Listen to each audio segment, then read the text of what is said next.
Baca lagi. Kawan-kawan baca dimanapun Anda berada. Siapkan posisi nyaman, fokuskan pendengaran, mari baca teks dan suara.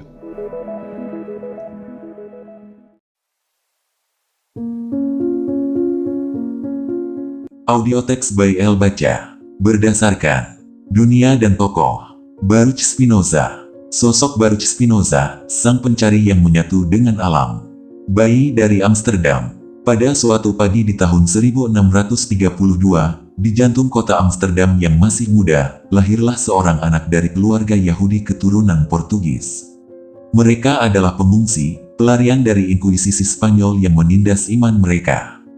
Nama anak itu, Baruch Spinoza, yang berarti yang diberkati. Namun, kelak dunia akan menyebutnya bukan sebagai orang yang diberkati oleh agama, melainkan yang dikutuk olehnya. Sejak kecil, Spinoza tumbuh dalam lingkungan yang ketat, penuh aturan, dan berpusat pada hukum Taurat. Ia belajar bahasa Ibrani, kitab suci, serta tafsir para rabi. Namun, ada sesuatu dalam dirinya yang tak pernah bisa diam. Ia selalu bertanya mengapa. Mengapa Tuhan tampak begitu jauh, padahal dunia ini terasa begitu dekat? Mengapa manusia berdoa seolah memohon belas kasihan dari sosok yang tak terlihat, sementara alam di sekelilingnya sudah begitu sempurna? Pertanyaan-pertanyaan itu membuatnya berbeda. Dan dalam dunia keagamaan yang kaku, perbedaan selalu berbahaya. Pengusiran sang pencari. Ketika usianya baru 20-an, Spinoza sudah berani mempertanyakan dasar-dasar iman. Ia tidak menolak Tuhan, tapi ia menolak bentuk pemujaan yang membatasinya. Ia merasa bahwa Tuhan tidak mungkin hanya milik satu kitab, satu kaum, atau satu tempat ibadah. Bagi Spinoza, Tuhan adalah segalanya, bukan penguasa yang berdiri di luar dunia, melainkan kekuatan yang menghidupi dunia itu sendiri. Dan pandangan seperti itu, pada masa itu, adalah dosa yang tak terampuni. Pada tahun 1656, Dewan Sinagoga Yahudi di Amsterdam mengeluarkan keputusan keras. Spinoza dikutuk, dikeluarkan, dan tidak boleh berhubungan dengan siapapun dari komunitasnya. Kutukan itu begitu mengerikan, sampai-sampai ia dianggap seolah sudah mati secara sosial. Bayangkan, kawan, seorang pemuda yang baru belajar menulis, diasingkan oleh bangsanya sendiri karena berani memikirkan Tuhan dengan cara yang berbeda. Tapi disitulah, justru, filsafat sejati lahir, dari luka, dari kesepian, dari keberanian menatap kebenaran tanpa perlindungan apapun.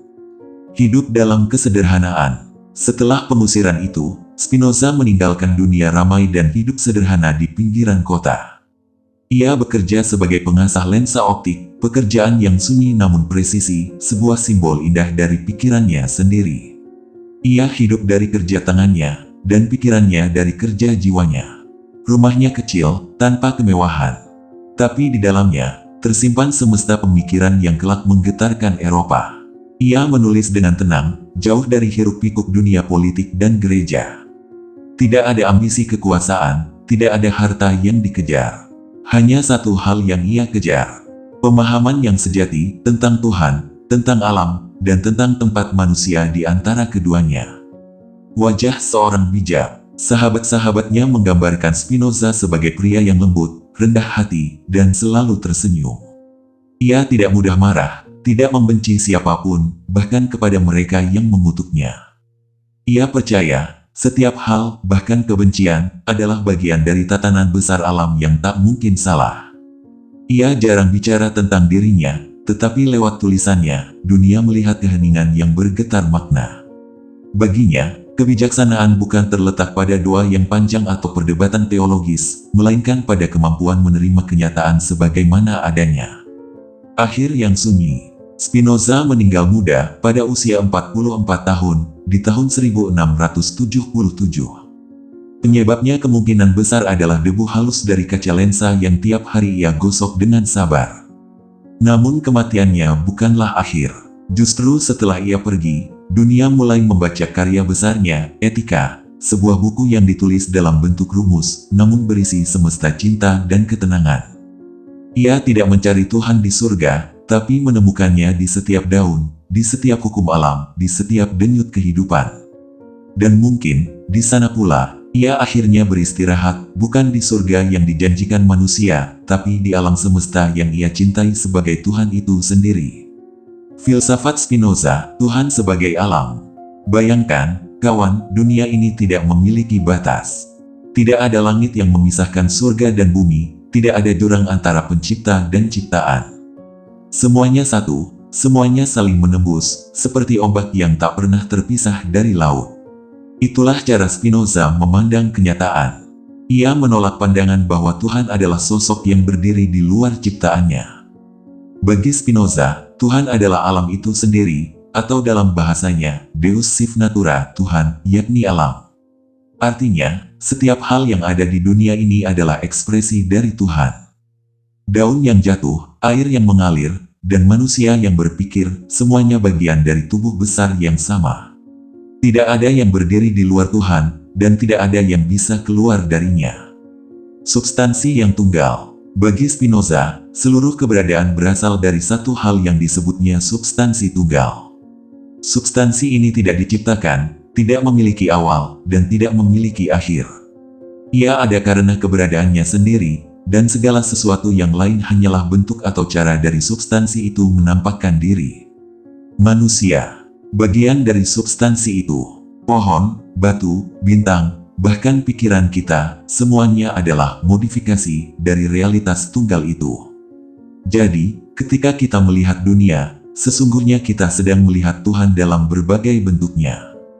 Tidak ada di sini dan di sana, tidak ada Tuhan dan alam.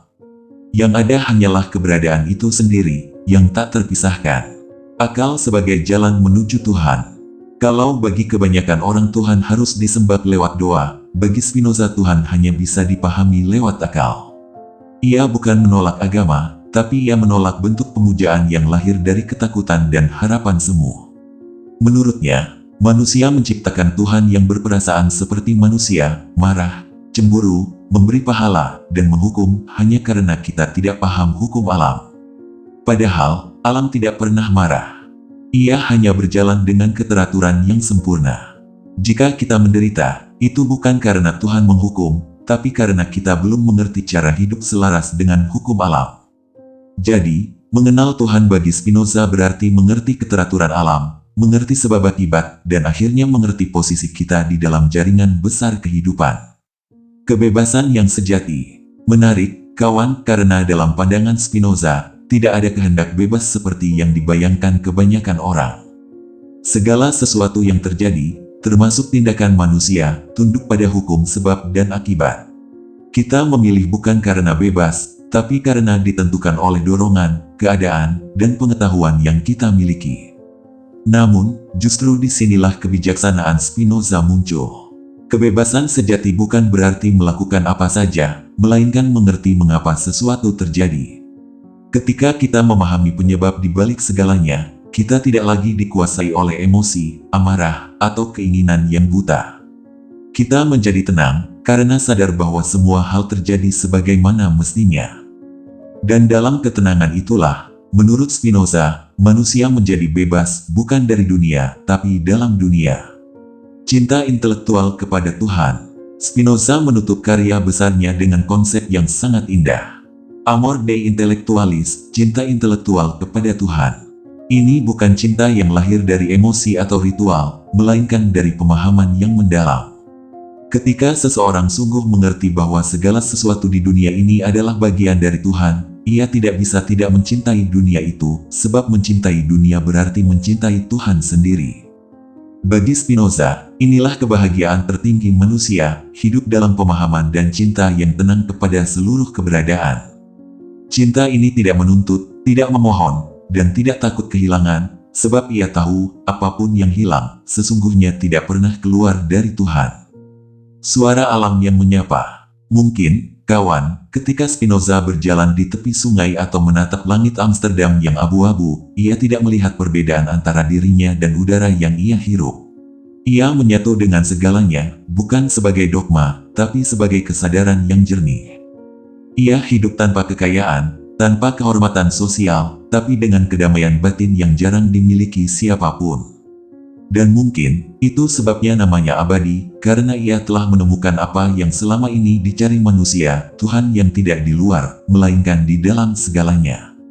Pertentangan dan pengasingan, Spinoza melawan dunia. Setelah pengusiran dari komunitas Yahudi, Spinoza tidak mencari perlindungan di tempat lain. Ia juga tidak bergabung dengan gereja Kristen yang sedang berkuasa di Belanda waktu itu. Ia memilih tetap sendirian. Namun kesepiannya bukanlah bentuk kekalahan. Ia tahu, kebenaran kadang hanya bisa dijaga dalam sunyi.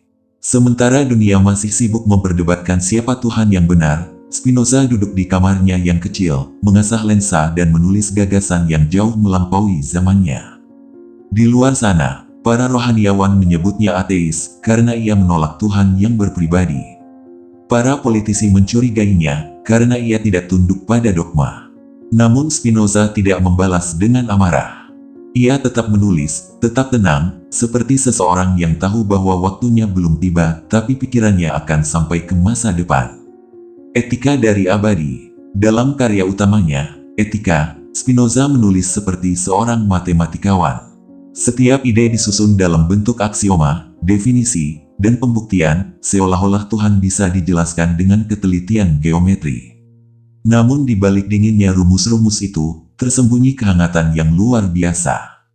Ia menulis bukan untuk membuktikan bahwa Tuhan ada, tapi untuk mengajak manusia mengenal Tuhan secara langsung, melalui pemahaman. Buku itu begitu berbahaya di zamannya, hingga tidak diterbitkan saat ia masih hidup. Ia tahu, dunia belum siap. Namun ia juga tahu, suatu hari nanti, akan ada manusia yang membaca kalimat-kalimatnya dan berkata, "Beginilah seharusnya manusia hidup, dengan akal, cinta, dan ketenangan."